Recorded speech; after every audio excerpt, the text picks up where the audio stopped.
These platforms are placed randomly, but building this is not as simple as it looks. There's actually a structure to the randomness. Here's what it looks like when the platforms are placed completely at random, with no structure at all. The first example is much better for our game, but to understand why, we need to look at why we're using randomness at all.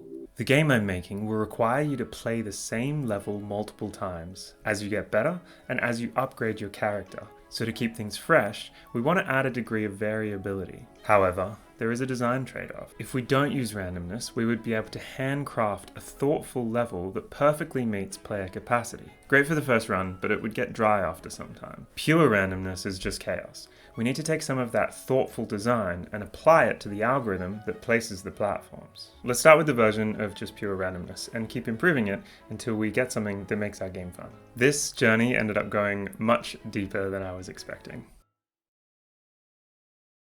First, we want to make sure our game is even possible. That means when we generate a new platform, we want to place it somewhere that the player can actually reach. In our current algorithm, we fail this almost immediately. Right now, we're just generating X and Y coordinates for the new platform, and there's no guarantee that our player can get there. Let's improve this by placing each new platform within a zone around the previous platform. This way, we know the player is able to reach it. But how big is this zone? And more importantly, what is the shape?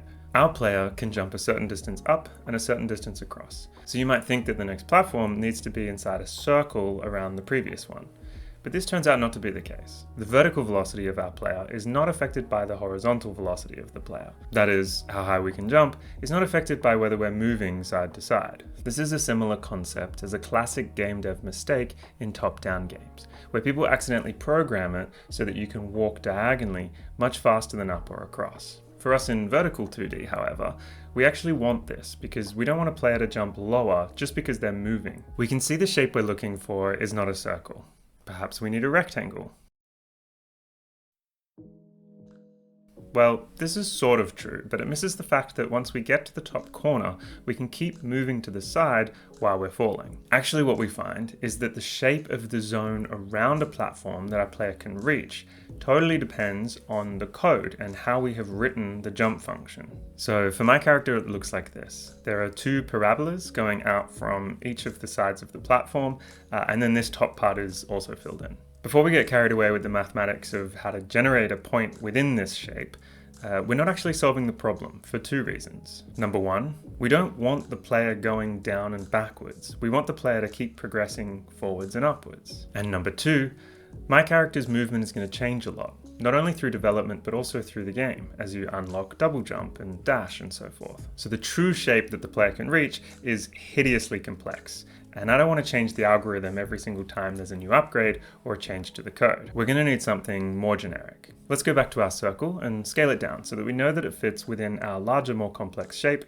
and try to improve it from there. As I mentioned before, we want our player to progress, so let's split our circle diagonally in half and only generate platforms on this side of the circle. This whole time we've been worrying about platforms being generated too far away, but we also don't want them too close. Let's cut a circle out of our shape in the middle, and this is the final shape that we're going to use. Now we need to generate X and Y coordinates inside this shape, and it turns out it matters how you pick them. So we need to pick two numbers, X and Y, such that together they describe a point in this region. If we just pick any two numbers at random, then we find that they fall on a square. There is a technique where we just accept this fact, and if we generate a point inside the shape, then job done. But if we generate one outside of the shape, then we try again. And if we get it wrong again, then we keep trying until we get a point inside the shape. But this approach is quite messy and slow. The calculation to determine whether the point is inside our shape is quite expensive, and we don't know how many times we need to do it. There's also the possibility that we just keep missing, and this would create an infinite loop that would break our game. My next thought was, why don't we pick the numbers one at a time? So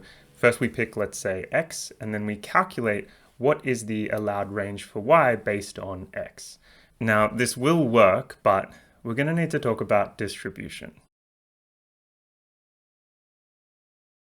The problem is, this method doesn't pick points evenly across our shape.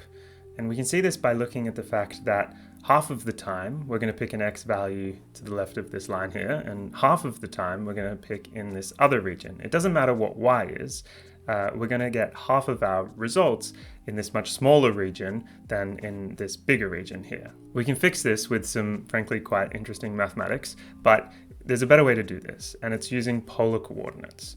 What we do is we pick an angle and a distance from the center, and we pick those separately and then convert that into an xy coordinate. That way we can have the distance within the range that we want, and we can have the angle within the range that we want. Now, this algorithm also introduces a bias, but it's actually a bias that we like. If we do the same analysis as before, where we cut the shape in half, we can see that yes, a smaller half will get just as many points as the larger half. But if we think about that differently, we'll see that any new platform has got an equal chance of being any distance away from our starting point, the other platform. There is yet another benefit to this method, which is that the angle and the distance are both meaningful gameplay values. That means we can change them at any time, and it will result in meaningful change in the gameplay that we actually want. And this is it.